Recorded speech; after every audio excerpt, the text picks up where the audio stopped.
The roads of northern France ran red in the summer of 1346, and the blood belonged not to armies but to those who could not flee fast enough. King Edward III of England had brought his host across the Channel with a singular purpose that had nothing to do with honour, chivalry, or the noble pretensions of warfare that adorned the songs of troubadours. He had come to burn, to pillage, to rape, and to destroy. He had come to break the will of France through the systematic obliteration of its countryside, and his army composed of Englishwomen, Welsh spearmen, and Gascon mercenaries proved enthusiastically willing to execute this vision of total war. This was the chevauchée, that peculiarly medieval form of economic warfare in which an invading army would cut a swath of destruction through enemy territory, burning crops, slaughtering livestock, demolishing mills and bridges, and terrorizing the civilian population. The theory was simple and brutal. If you could not meet your enemy's army in the field, you destroyed his ability to wage war by annihilating his tax base. Every burned village represented lost revenue for the French crown. Every murdered peasant was one less person to till the fields that fed French armies. Every violated woman was a psychological blow to French masculinity and the king's ability to protect his subjects. War, stripped of its romantic veneer, revealed itself as organized savagery directed not against warriors but against the defenseless. Edward's army had landed at St. Vaast-la-Hougue in mid-July, and from that moment forward, Normandy became a charnel house. The English king could claim the French throne by right of his mother, Isabella of France, but such legal niceties meant nothing to the common soldiers who saw France as a land of infinite plunder. They moved through Normandy like a plague of locusts, and the chronicles, even those written by English sympathizers, could not entirely conceal the horror of what transpired. Towns that resisted were put to the sword, their populations massacred without regard for age or sex. Those that surrendered merely had their wealth stripped away before being abandoned to starvation. The great city of Caen fell after brief resistance, and what followed was a sack of such ferocity that even Edward's own chroniclers expressed discomfort. Thousands died in the streets. The churches, those supposed sanctuaries of medieval Christendom, were violated and looted. Women were dragged from their homes and raped in full view of their families. Children who cried were silenced with daggers. This was not the accidental excess of undisciplined troops, but calculated policy. Edward needed Philip VI of France to respond, to gather his army and offer battle, because only a decisive military victory would legitimize Edward's claim to the French throne and force the French nobility to accept English overlordship. The chevauchée was bait, and every atrocity committed was designed to make that bait irresistible. What king could stand by while foreign invaders butchered his subjects with impunity? What nobility could maintain their prestige if they cowered behind castle walls while peasants burned? Edward understood the psychology of feudal honor, and he weaponized it with cold calculation. Philip VI, King of France, was not a stupid man, but he was a proud one, and pride in a medieval monarch was often indistinguishable from strategic liability. He had been gathering his forces since Edward's landing, summoning the feudal levy that was both the strength and weakness of French military power. The French army that assembled under the oriflamme the sacred red banner of Saint Denis that, when unfurled, signified that no quarter would be given, represented the largest concentration of military force. In Western Europe, contemporary accounts, always prone to exaggeration, spoke of numbers ranging from 40 to 60,000 men, though modern historians suggest a more realistic figure of perhaps 25 to 30,000. Regardless of the exact count, the French significantly outnumbered Edward's army, which probably numbered no more than 12 to 15,000 men after the casualties and desertions of the Longbow. Etched through Normandy, The heart of the French army was its cavalry, not merely mounted soldiers, but the flower of French chivalry. The armored nobility who had been raised from birth to view warfare as the ultimate expression of aristocratic virtue. These were men who could trace their lineages back to Charlemagne, who held vast estates and commanded the loyalty of thousands of vassals, who wore armor that cost more than a peasant village would generate in revenue over a decade. They rode destriers, massive war horses bred specifically for mounted combat, animals so valuable that their loss was a financial catastrophe. They carried lances, swords forged by master craftsmen, and bore coats of arms that proclaimed their place in the intricate hierarchy of feudal society. They were, in their own estimation and in the cultural imagination of medieval Europe, the ultimate warriors, the epitome of martial prowess, the inheritors of a tradition of mounted warfare that stretched back to the ancient Franks who had carved civilization out of the chaos following Rome's collapse. But they were also, though they did not yet know it, obsolete. The nature of warfare was changing, and the French nobility's contempt for infantry, particularly missile infantry, would prove to be a fatal blindness. In England, a different military culture had evolved, one born of necessity rather than tradition. English kings, perpetually short of the kind of heavy cavalry that continental monarchs could field, had instead developed tactics that maximized the effectiveness of common soldiers. The English longbow, in particular, had emerged as a weapon of devastating potential. Made from wood carefully selected and seasoned, standing as tall as a man and requiring years of practice to master, the longbow could loose arrows at a rate of 10 to 12 per minute, and those arrows could penetrate mail armor at ranges exceeding 200 yards. An English archer represented years of training and development. Boys in England were legally required to practice archery on Sundays, but once trained, he was a weapon of war more cost-effective than any knight. Edward's army also reflected a fundamental difference in how English and French societies were organized. Where the French army was a feudal levy, with all the internal rivalries and competing loyalties that implied, Edward's force was closer to a professional army. His soldiers were paid wages, bound by indenture contracts that specified their obligations and compensation. This created a level of discipline and cohesion that feudal levies, for all their individual prowess, struggled to match. The English also had recent experience that the French lacked. Edward's campaigns in Scotland had taught him and his commanders the effectiveness of combined arms tactics, of using dismounted men-at-arms to provide a solid defensive core while archers created killing zones that enemy cavalry had to cross to close with the English line. By late August, Edward's situation had become precarious. He had marched north from Normandy, attempting to link up with Flemish allies in the north while staying ahead of Philippe's pursuing army. The French had destroyed bridges over the Seine and Somme, forcing Edward into increasingly desperate searches for crossing points, while his army supplies dwindled and Philippe's forces drew closer. Finally, at the tidal ford of Blanchetoc, English forces fought their way across the Somme in the face of French resistance, losing men to drowning and enemy action, but securing a passage for the main army. Yet this success only delayed the inevitable. Philippe's army was now closing rapidly, and Edward had to make a decision: continue fleeing north and risk being caught in the open during the march, or turn and offer battle on ground of his choosing. He chose to fight, selecting a position near the village of Crecy and Ponthieu.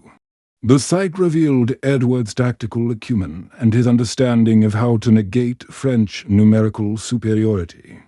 The English position was on a gentle slope, with the village of Crecy at their backs providing a secure line of retreat if necessary. The slope itself was not steep, but sufficient to force attacking cavalry to labor uphill, tiring horses and disrupting formation. The flanks were protected by woods and the small settlements of Crecy and Watercourt, preventing envelopment. In front of the position, Edward's engineers dug pits and scattered caltrop and spikes designed to lame horses, creating obstacles that would channel French cavalry into predetermined killing zones. The English army deployed in 3 divisions. On the right wing, commanded nominally by Edward's 16-year-old son, the Prince of Wales, later known to history as the Black Prince, stood English and Welsh infantry supported by archers. In the centre, another division of men-at-arms and archers held the line. The left wing, again a mix of armoured infantry and bowmen, completed the deployment. The key tactical innovation was the positioning of the archers. Rather than placing them behind the men-at-arms or in a central block, Edward positioned them on the flanks of each division, creating a V-shaped formation where archers could fire into the flanks of any force attacking the centre. This meant that French cavalry charging the English men-at-arms would not only face arrows from the front, but would be enfiladed by volleys from both sides, creating an interlocking field of fire that would prove devastatingly effective.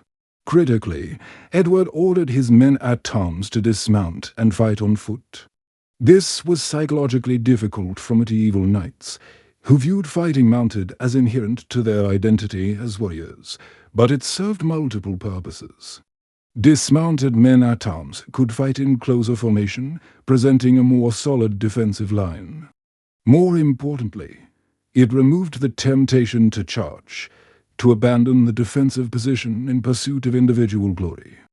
By fighting on foot alongside the common infantry, the English nobility signalled that this battle would be won through discipline and cohesion rather than individual heroics. It was a rejection of the chivalric ideal of warfare, a tacit admission that winning mattered more than maintaining aristocratic pretensions. Philippe's army arrived at Crecy on the afternoon of August 26th, having force marched to catch the English before they could escape further north. The French host was strung out along the road, units arriving piecemeal after the exhausting march, men and horses tired, formations disordered. Philippe's most experienced commanders counseled delay, let the army rest, deploy properly, and attack fresh the following morning. But the French king faced the same problem that had plagued generals throughout history: controlling troops motivated by honor, greed, and rage. The French nobility had witnessed weeks of English depredations against French territory.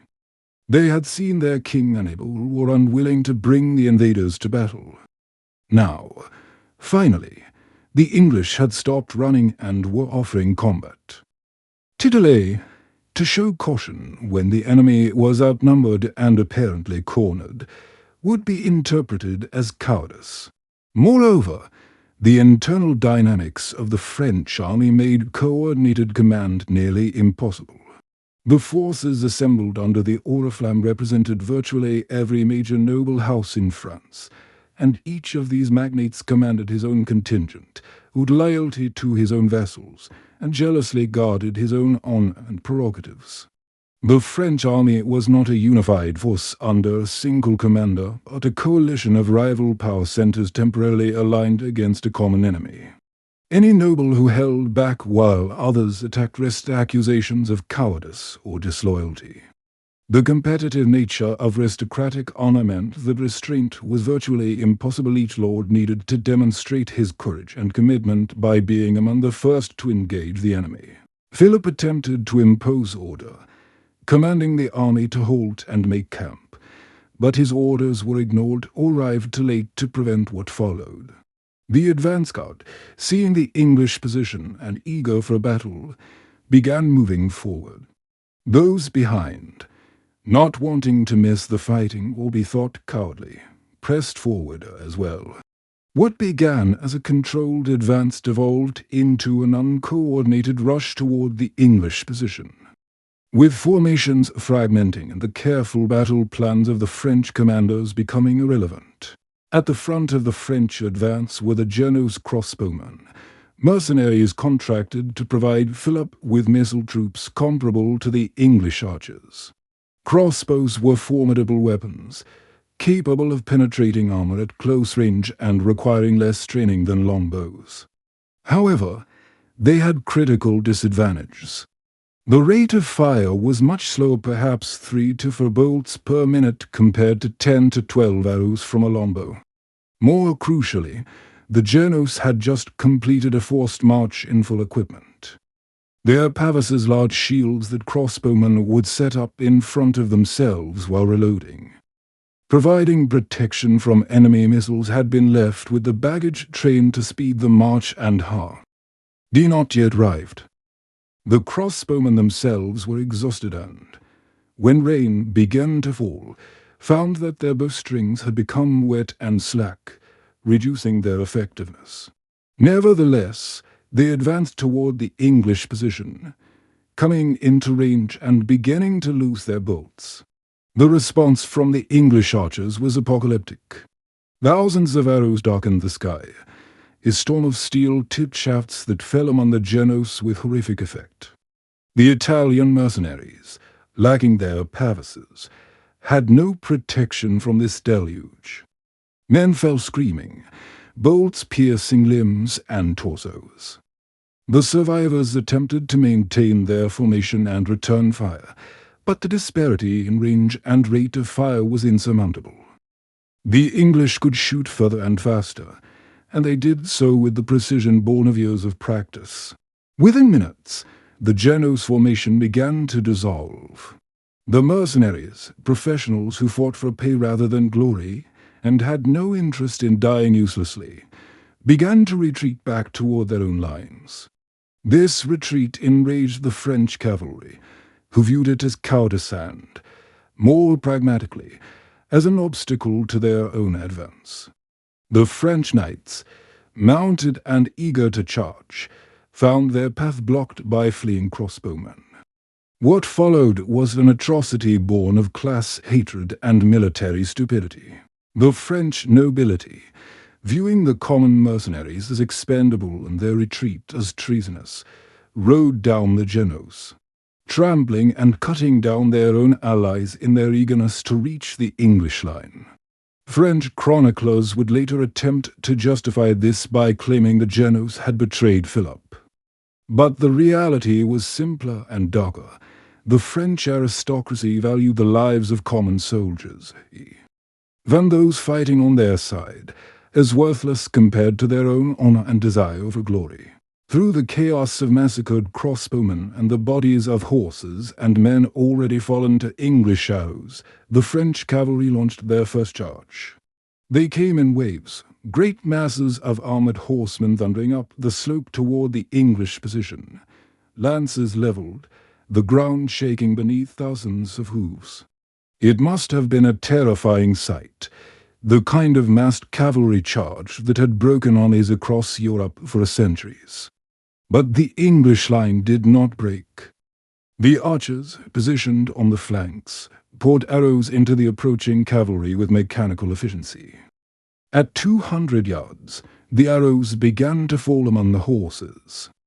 At 100 yards, they were punching through mail and into flesh. At 50 yards, the volleys were cutting down horses and riders like wheat before the scythe. The French cavalry that survived the arrow storm crashed into the English men-at-arms, and for moments there was savage hand-to-hand combat, lances and swords against bills and axes. But the English line held.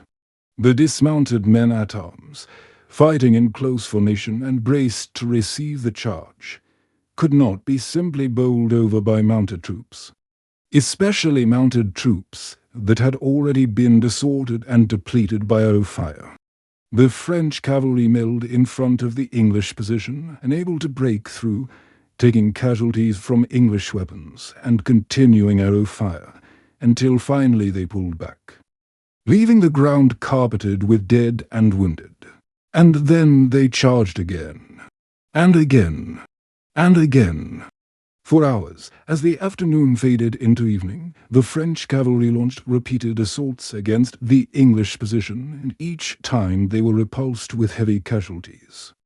The ground in front of the English line became a nightmare landscape of dead and dying horses, of wounded knights crawling or lying trapped beneath their fallen mounts, of broken lances and discarded weapons. The pits dug by English engineers claimed horses that stepped into them, sending riders crashing to the ground where they were easy prey for English infantry. The corpses of men and horses became obstacles that disrupted subsequent charges, creating a barrier of flesh and steel that the French had to navigate before even reaching the enemy. The French nobility's courage was beyond question. They rode again and again into a hail of arrows that they knew would kill many of them before they even reached the English line. But courage without wisdom is merely a faster path to death, and the French commanders seemed incapable of learning from the failure of each assault or adapting their tactics. This was partially due to the decentralized nature of command. No single authority could hold the attacks or impose a different strategy. Each noble contingent arrived at the battlefield, so the fighting, and rode forward to join the assault without coordination with other units or understanding of what had already been attempted and fought. The result was a series of piecemeal attacks, each mounted with great bravery and each shattered against the English defensive system. Modern estimates suggest the French launched somewhere between 12 and 16 separate cavalry charges over the course of the evening. Each one followed the same pattern: the approach through increasingly difficult terrain cluttered with corpses, the devastating arrow volleys that thinned the ranks and brought down horses, the brief melee at the English line, and the eventual withdrawal. Some French knights managed to penetrate the English position, cutting down archers or men-at-arms in individual combats. But these isolated successes could not be exploited into a general breakthrough. The English line bent, but never broke, and the archers, as long as their arrows lasted, continued to exact a terrible toll. The fighting round the Prince of Wales's division became particularly intense. The young prince, fighting in his first major battle, found himself heavily engaged as French cavalry concentrated their efforts against his wing. According to chroniclers, at one point a message was sent to King Edward requesting reinforcements, as the prince's position was under severe pressure. Edward, watching from a windmill that gave him a commanding view of the battlefield, reportedly refused, saying, "Let the boy win his spurs," meaning let the young prince prove himself in combat without his father's intervention. Whether this exchange actually occurred is debatable, but it reflects the martial culture of the English aristocracy and Edward's confidence in his defensive system. The prince's division held, though at significant cost, and the young warrior did indeed win his spurs, along with enduring fame as one of medieval England's greatest military commanders. As darkness fell, the fighting finally began to peter out.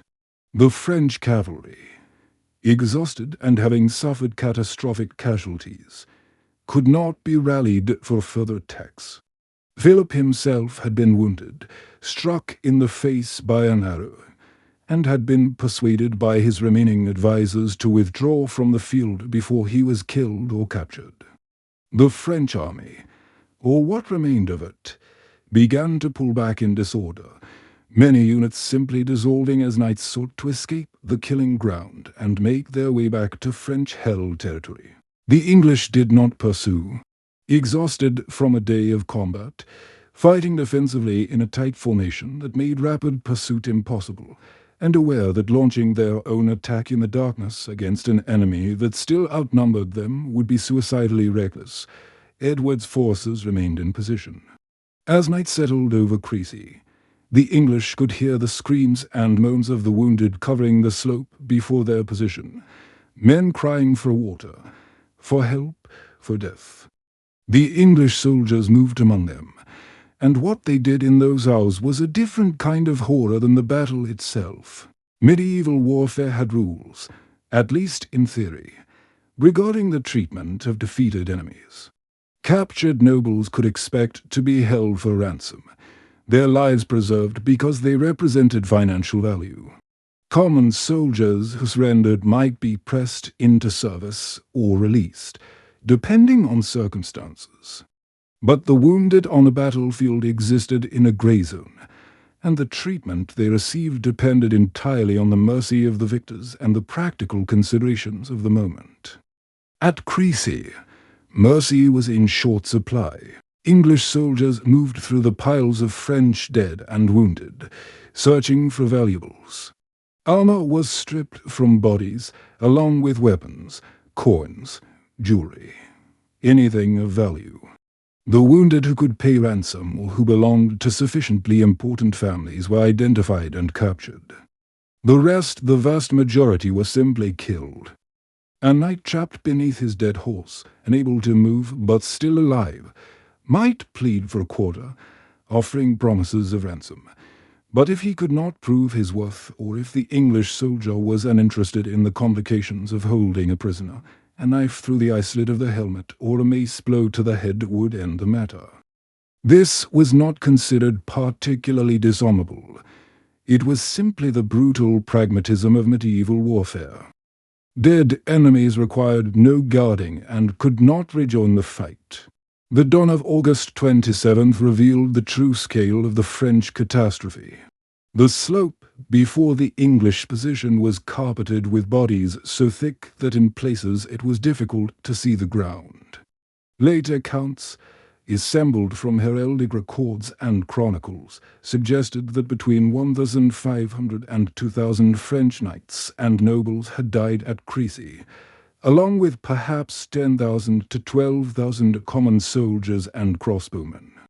Among the dead was John of Luxembourg, the blind king of Bohemia, who had insisted on being led into battle despite his sightlessness and had died fighting at the head of his knights. His death would be commemorated in heraldry and legend, but it was nonetheless a pointless waste of a life. The Count of Flanders, the Duke of Lorraine, the Count of Blois, and numerous other great lords of France lay dead on the field. Entire noble lineages had been extinguished in a single evening. The financial value of the armor and equipment scattered across the battlefield represented a fortune that English soldiers would spend weeks collecting and cataloguing. English casualties were remarkably light, perhaps 200 dead, including a handful of knights and men-at-arms, but predominantly archers and infantry. This disparity was not just a function of defensive advantage, but reflected the fundamental nature of the battle. The English had never been required to leave their position, never had to advance across open ground into enemy fire.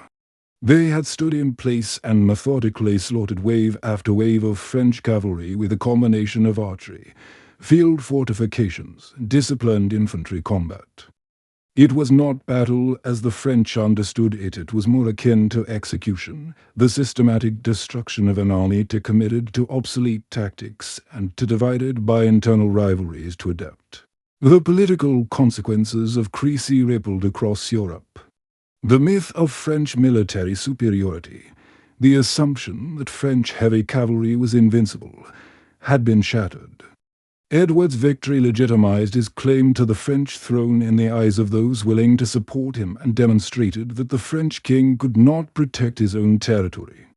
The French nobility, decimated by the losses at Crecy, would take years to rebuild their military strength. The psychological impact on French morale was even more significant. The flower of French chivalry had been destroyed by common archers, men of low birth whose very success challenged the fundamental assumptions of aristocratic society. But the darker legacy of Crecy extended beyond military tactics and political consequences.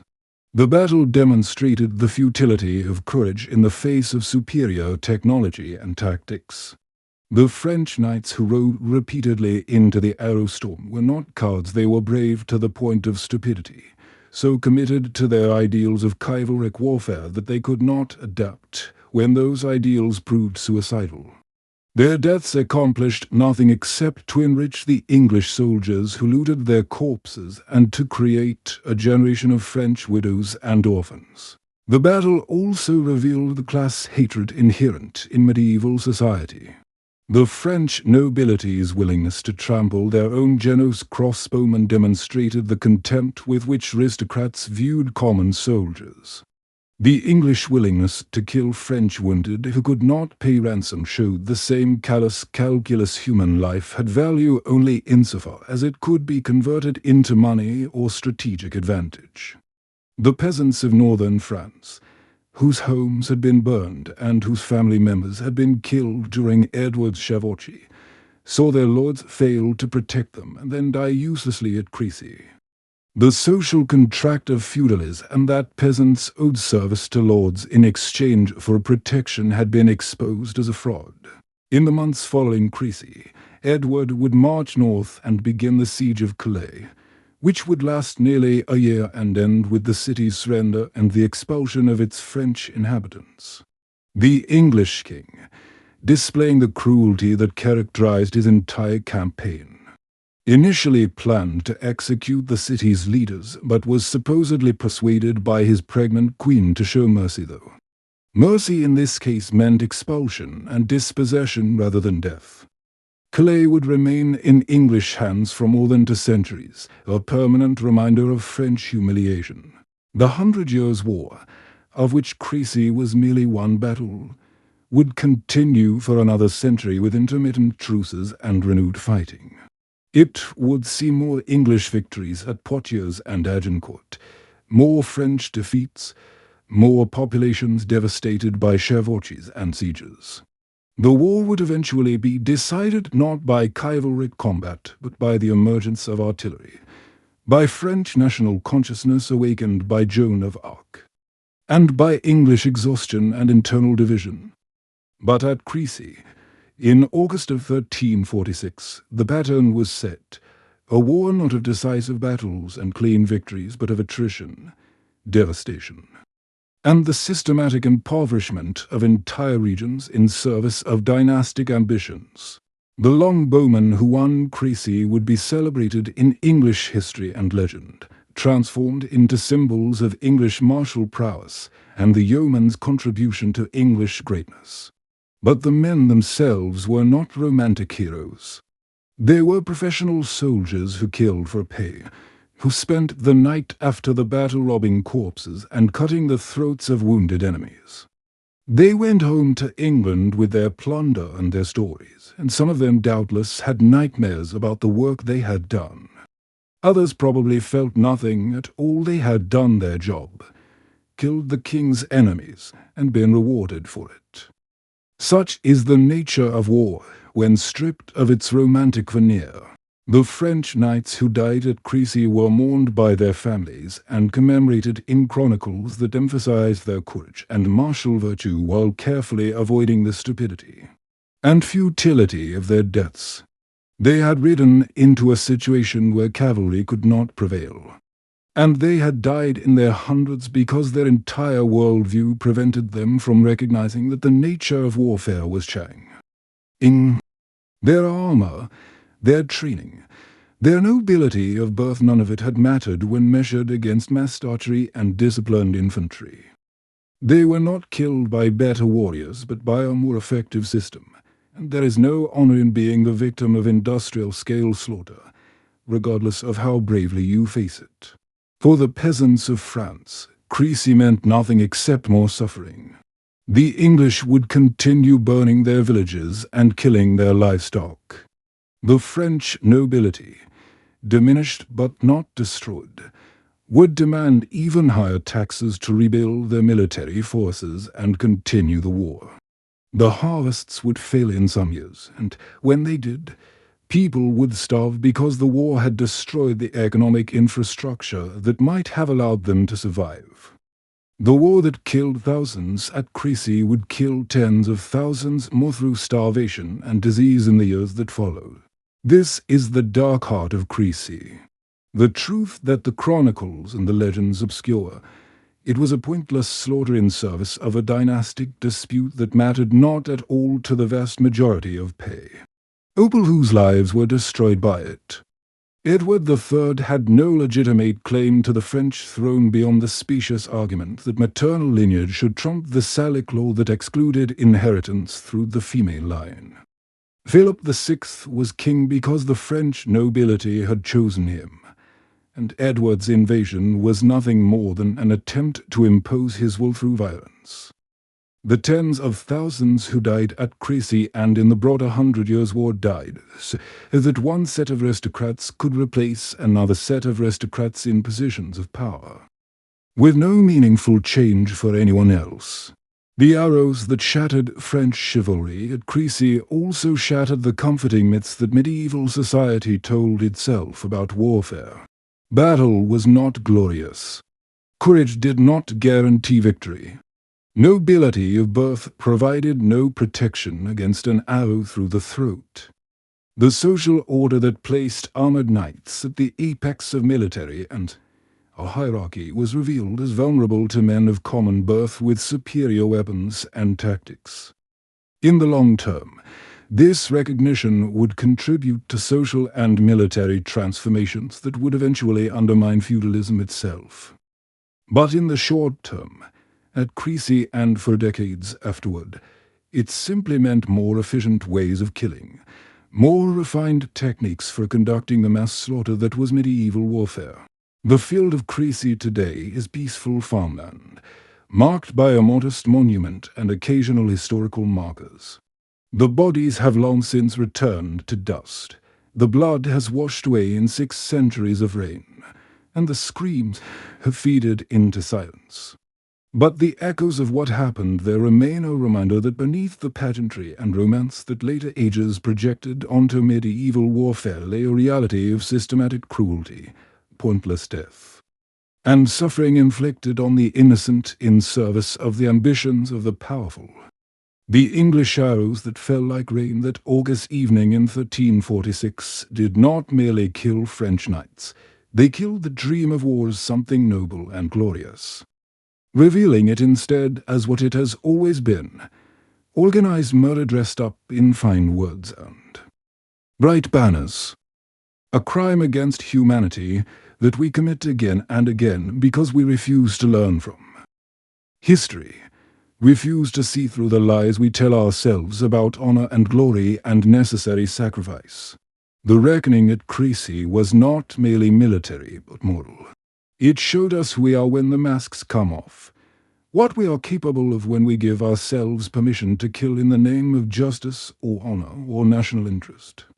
The lesson has been taught 1,000 times on 1,000 battlefields, and still we refuse to learn it. The dead at Crecy deserve better, as do all the dead of all the wars we have fought and continue to fight, and the only honor we can give them now is to tell the truth about how and why they died, stripped of romance and legend, ugly and brutal and real.